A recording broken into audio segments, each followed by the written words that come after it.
All right, so get ready because we're about to take a deep dive into something I think we've all struggled with at some point, willpower.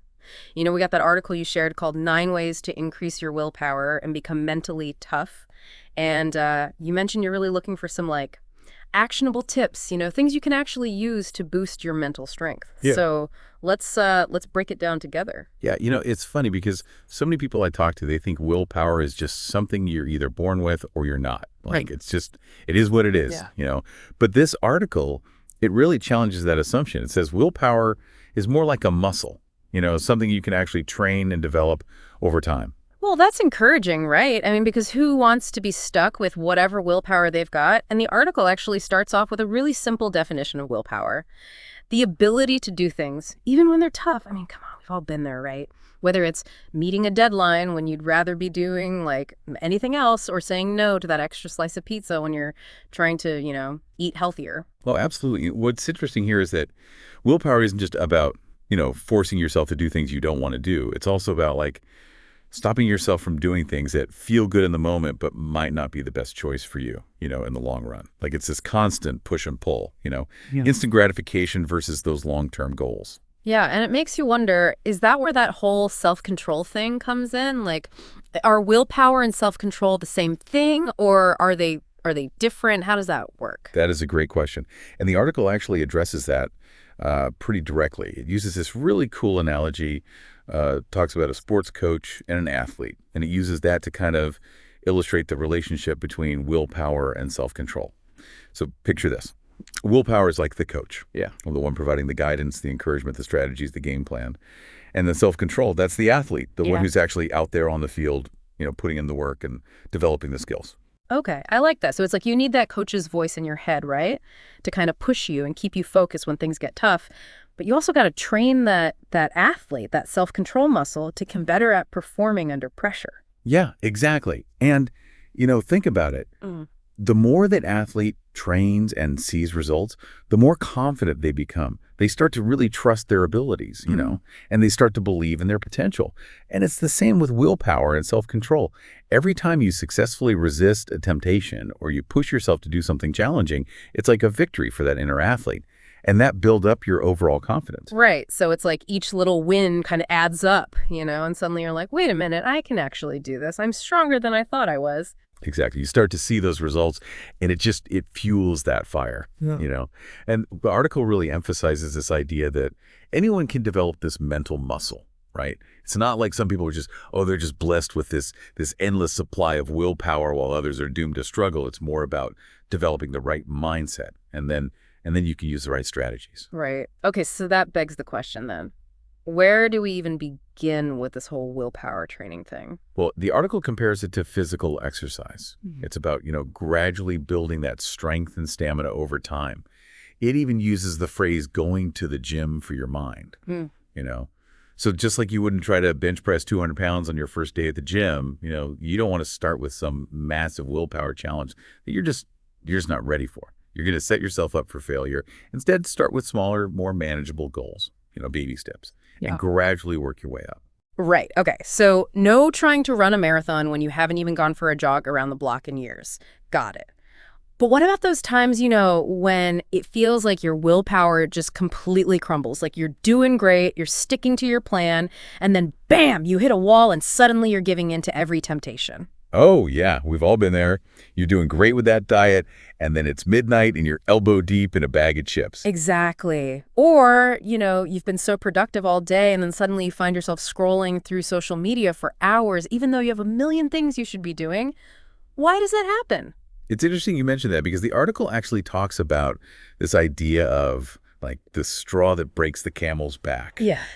Is often not one big thing that completely drains our willpower. It's this buildup, the accumulation of all these little stresses and challenges throughout the day. Each one kind of chips away at our reserves until we're just too depleted to resist anything.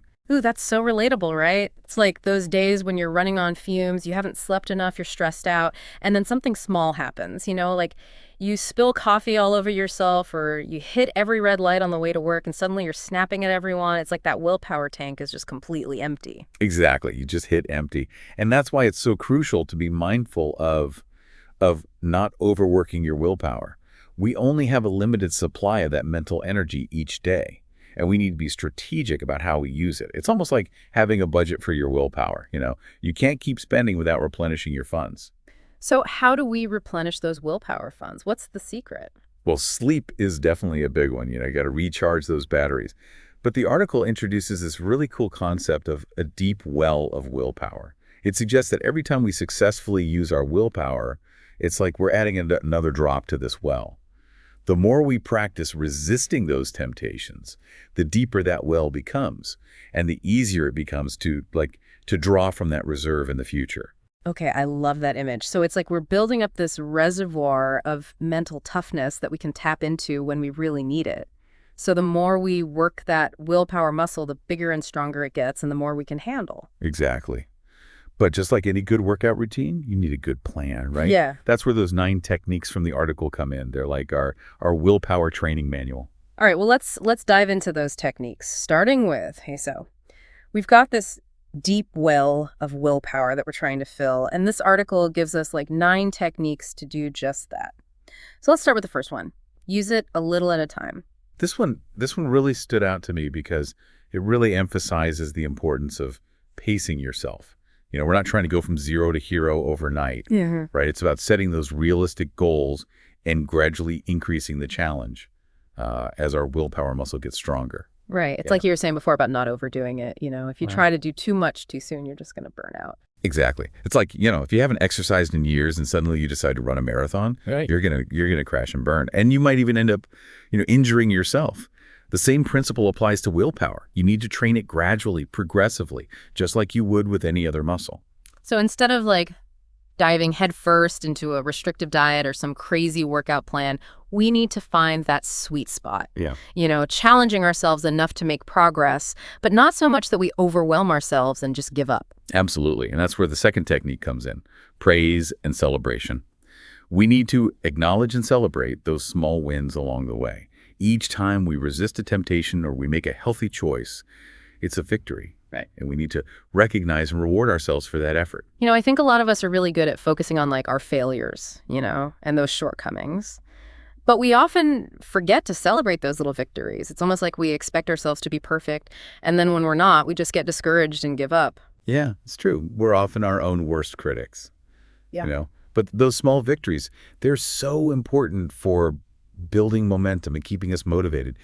They're like little deposits into that deep well of willpower. Speaking of motivation, I've always struggled with procrastination. It's like, I know what I need to do, but I just can't seem to make myself actually do it.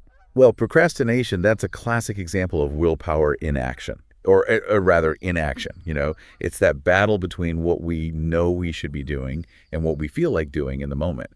And often that instant gratification, it wins out. Right. It's like my brain knows I need to work on that project, but my body just wants to scroll through social media or watch another episode of my favorite show. That's where the planned and prepare to avoid situations of defeat technique can be so helpful. It's all about anticipating those willpower challenges and setting ourselves up for success. So if I know I'm going to be tempted to procrastinate, I could plan ahead and create a distraction-free work environment. Maybe put my phone in another room or use a website blocker to prevent me from, getting sucked into that internet black hole. Exactly. It's about being proactive and creating an environment that supports our goals. And sometimes that means, removing temptations altogether. Like the article uses the example of recovering alcoholics avoiding bars. If you know you're going to be triggered by certain environments or situations, it's just best to avoid them altogether. Okay. Yeah, that makes sense. But what about those times when you just can't avoid the temptation? Let's say you're trying to eat healthier, but you have to go to this party and there's going to be all kinds of delicious but not so healthy food. What do you do then? Well, that's where visualization can be such a powerful tool. It's a technique that's often used by athletes, to improve their performance.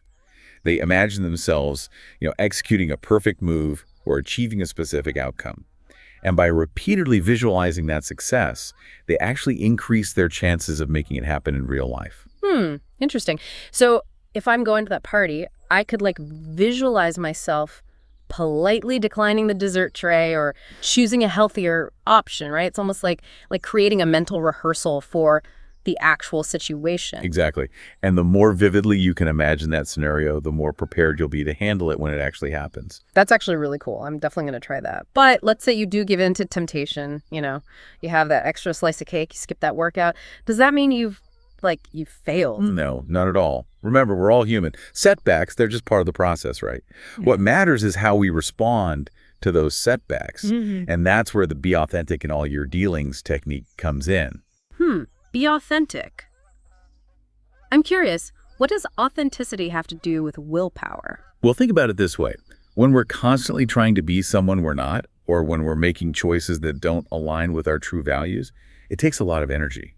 It's like we're constantly battling against ourselves. So being authentic, it frees up mental energy that we can then use to strengthen our willpower. Precisely. When our actions are aligned with our values, it feels more natural, more effortless, which means we're not depleting those willpower reserves as quickly. Okay, that makes a lot of sense. It's like we're working with ourselves instead of against ourselves. Exactly. And that brings us to another important piece of the puzzle, building good habits. Okay, intrigued. How do habits factor into all of this? Well, the article emphasizes this idea that habits, they're essentially automated behaviors that don't require a lot of conscious effort or willpower. So the more good habits we develop, the less we have to rely on our limited willpower to make those healthy choices. It's like we're outsourcing some of that willpower to our habits. So instead of having to consciously resist temptation every time, we've already set ourselves up for success by making that healthy choice, like the default. Exactly. For example, if you make it a habit to go for a walk every morning, you're less likely to skip it because it's already become part of your routine. It's no longer a battle of willpower, it's just something you do. That is a really powerful concept. So building good habits, it's like investing in our future willpower. Exactly. And speaking of investing in ourselves, the article also highlights the importance of meditation for calming the mind and strengthening our willpower. Meditation, I've heard of it, but I've never really tried it. What's the connection there between meditation and willpower? Well, the article uses this beautiful metaphor. It talks about willpower being like a boat sailing on a stormy sea. When the waves are high and the winds are strong, it's incredibly difficult for that boat to stay on course. It's in constant danger of being capsized. Whoa, that's such a vivid image. So our thoughts and emotions are like those stormy seas, and our willpower is the boat trying to navigate through them. Exactly. And meditation, it's like finding a calm harbor where those stormy seas can kind of settle down. By calming the mind, reducing that mental chatter, we create a more stable foundation for our willpower to operate from. Oh, that makes a lot of sense. So by practicing meditation, we're essentially training our minds to be calmer, more focused, which in turn strengthens our willpower. Precisely. And it doesn't take, hours of meditation to reap the benefits. Even just a few minutes each day can make a significant difference. Okay, so we've talked about using willpower a little at a time, praising ourselves for our progress, planning ahead to avoid temptations, using visualization, being authentic, building good habits, and meditating. That's 7 techniques already. What about the last 2? Well, the 8th technique is reduce the risk to your willpower with good habits, which we already kind of touched on in the context of automation and building momentum. Right, so the key takeaway there is that good habits, they help us conserve our willpower by making healthy choices more automatic and less reliant on that conscious effort. Precisely. And finally, we come to the 9th technique. Practice saying no. The power of no. I think a lot of us, we struggle with setting boundaries and saying no to things that drain our energy or distract us from our goals. It's true. We often feel obligated to say yes to every request or invitation, even when it's not in our best interest. But the article really emphasizes that saying no, it's not selfish, it's an act of self-preservation. It's like protecting those precious willpower reserves. If we're constantly saying yes to everything, we're just spreading ourselves too thin and we're leaving ourselves vulnerable to burnout. Exactly. Saying no allows us to conserve our energy and focus on what truly matters. It's about prioritizing our own well-being and setting those healthy boundaries. So we've covered all 9 techniques. Starting small, celebrating wins, planning ahead, visualization, authenticity, good habits, meditation, and saying no. That's a lot of tools for our willpower toolbox. But I'm wondering, how do we actually put all of this into practice in a way that sticks? It's one thing to understand these techniques, but it's another thing entirely to make them a part of our daily lives. That's an excellent question. And that's precisely what we'll explore in the final part of our deep dive. We'll delve into those practical strategies for integrating these techniques into your routine so they become less of a chore and more of like a natural extension of who you are. Ooh, sounds good. Can't wait to hear more about that. Stay tuned, listeners. All right, we're back and ready to tackle like the big question. How do we actually make these willpower techniques stick? It's one thing to like talk about them, but weaving them into our daily lives, that's where the real magic happens, right? Yeah, you hit the nail on the head. It's like, having all these fancy tools in your toolbox, but if you don't know how to use them, they're not going to do you much good. So where do we even begin? I mean, life gets so busy and it's so easy to fall back into those old patterns. You're absolutely right. One of the biggest traps I see people falling into is they try to change everything at once. Like you get all fired up, you're motivated, and you try to implement, all 9 techniques simultaneously. And that's just a recipe for overwhelm. You're going to burn out. So what's like a more sustainable approach? How do we do this without, making ourselves crazy? Start small. Choose 1 or 2 techniques that really resonate with you, the ones that you feel most drawn to, or maybe the ones that address your biggest willpower challenges right now. Focus on mastering those first, and then gradually add more techniques as you feel more confident. Okay, so it's about being patient, right? Mm-hmm. And giving ourselves permission to like progress at our own pace. There's no need to rush the process. Exactly. Remember, building willpower, it's a marathon, not a sprint. Yeah. And just like training for a marathon, consistency is key. It's not about being perfect. It's about showing up day after day and making those small, consistent efforts over time. Makes sense. And I imagine like self-awareness plays a huge role in all of this, right? We need to know ourselves. We got to understand like our triggers, our weaknesses, the situations that just tend to deplete our willpower. Absolutely. Self-awareness, that's like having a secret weapon in this willpower battle. It's about paying attention to your thoughts, your emotions, your behaviors, and noticing those patterns that lead you astray. And once you understand those patterns, then you can start to develop those strategies to interrupt them.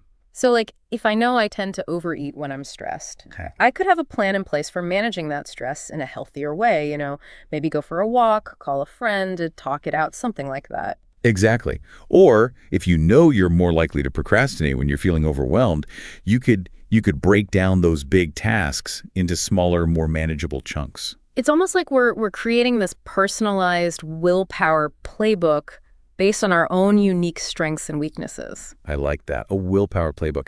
And, speaking of playbooks, remember that technique we talked about planning and preparing to avoid those situations of defeat? That's another key strategy for making these techniques stick. Right. It's about being proactive, setting ourselves up for success. So if I know I'm going to be tempted by like unhealthy snacks at a party, I could eat a healthy meal beforehand, or maybe bring my own snacks, something like that. Exactly. It's all about anticipating those potential willpower challenges and having a plan in place to navigate them. And that plan might involve, removing those temptations altogether. Like, if you're trying to cut back on social media, you could delete those apps from your phone or log out of your accounts. So it's not just about willpower, it's also about using like our environment to our advantage, right? Exactly. We can create an environment that supports our goals, that makes it easier to make those healthy choices. And remember that deep well analogy.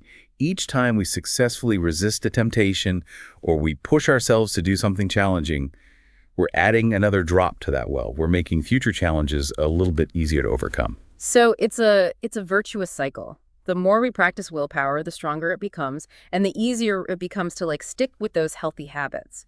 And as those healthy habits become more ingrained, then we free up even more willpower to tackle those new challenges. Exactly. It's an upward spiral of positive change. And the best part is, as your willpower grows, you'll probably find that other areas of your life start to improve as well. You might feel more confident, more resilient, more in control of your own destiny. Oh yeah, it's like that ripple effect. One small change can create this cascade of positive consequences that can just transform your whole life. I love that. And it all starts with that first step, that decision to commit to building your willpower muscle and embracing the journey. Well, this has been an incredibly empowering deep dive. We've learned that willpower is not some fixed trait that we're like stuck with. It's a skill. It's a muscle that we can train and strengthen over time. And with the right tools and strategies, we can all tap into our inner strength and really create the lives that we desire. You said it perfectly. Remember, you have the power within you to shape your thoughts, your actions, and ultimately your destiny. So embrace those 9 techniques. Experiment with them. Find what works for you. And most importantly, be patient with yourself.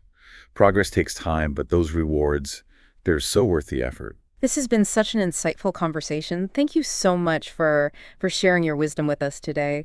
And to our listeners, thank you for joining us on this deep dive. We hope you've learned some valuable tools and strategies for building your own willpower muscle. Remember, every step you take, no matter how small, is a step towards a stronger, more resilient, and more empowered you. And until next time, keep exploring, keep growing, and keep believing in your infinite potential.